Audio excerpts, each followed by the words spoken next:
Hello दोस्तों, आज हम बात करने वाले हैं महादेवी वर्मा के जीवन परिचय के बारे में, जो कि आपके यूपी बोर्ड परीक्षा में बार बार पूछा जाता है, हर बार पूछा जाता है।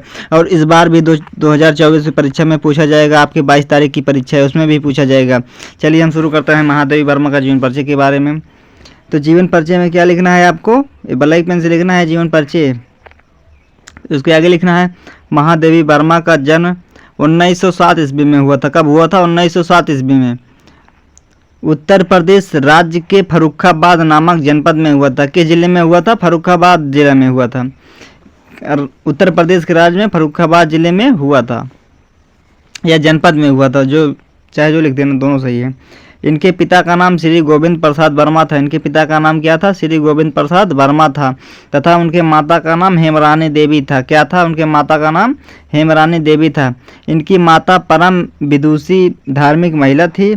इनकी प्रारंभिक शिक्षा इंदौर में हुआ था। कहाँ पे पढ़ाई किए थे? इंदौर में किए थे। और उच्च शिक्षा प्रयाग में हुई है। इन्होंने संस्कृत से एमए उत्तीर्ण करने के बाद इन्होंने संस्कृत से एमए की डिग्री की है, जिसे एमए कहते हैं, मास्टर ऑफ आर्ट। संस्कृत से इन्होंने परीक्षा पास की है एमए की। बाद में प्रयाग महिला विद्यापीठ में प्रधानाचार्य हो गए। प्रयाग महिला पीठ एक स्कूल था, उसमें क्या हुए थे? प्रधानाचार्य, मतलब प्रिंसिपल बन गए, प्रधानाचार्य हो गए।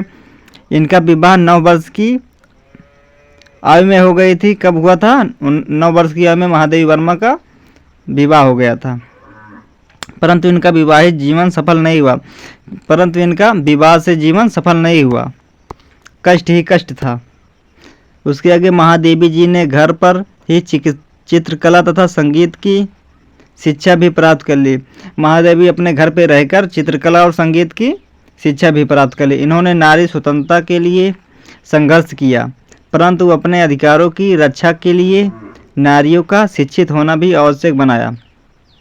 कुछ वर्षों तक ये उत्तर प्रदेश विधान परिषद की मनोनीत सदस्य थी। भारत के राष्ट्रपति से इन्होंने पद्म भूषण की उपाधि प्राप्त की। पद्म भूषण अवार्ड इनको मिला था 1983 ईस्वी में। कब मिला था? 1983 ईस्वी में मिला था। ये यामा पर ज्ञानपीठ पुरस्कार से सम्मानित किया गया 11 सितंबर 1987 ईस्वी में। इस महान कवयित्री का स्वर्गवास हो गया। इनकी मृत्यु कब हुई थी? 1987 ईस्वी में। इनकी चलो हम रचना दिखाते हैं। इनकी रचनाएं महादेवी जी की प्रमुख कृतियां इस प्रकार है, ऐसे लिखना है आपको बोर्ड की कॉपी में। पहला है निहार। निहार में क्या है? यह इनका प्रथम प्रकाशित काव्य संग्रह है। दूसरा है रसिम। रस्म में है, इसमें आत्मा परमात्मा विषयक आध्यात्मिक गीत है। तीसरा है क्या है? निर्जा। निर्जा में है, इस संग्रह के गीतों में इनकी जीवन दृष्टि का विकसित रूप दृष्टिगोचर होता है। चौथा क्या लिखना है आपका?